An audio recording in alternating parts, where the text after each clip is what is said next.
How to fix Malwarebytes 4 for Windows not uninstalling.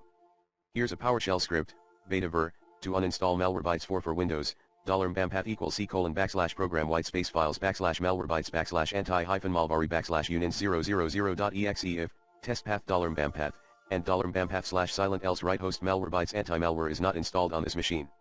This script first checks if Malwarebytes Anti-Malware is installed by verifying the existence of the uninstaller at the default path.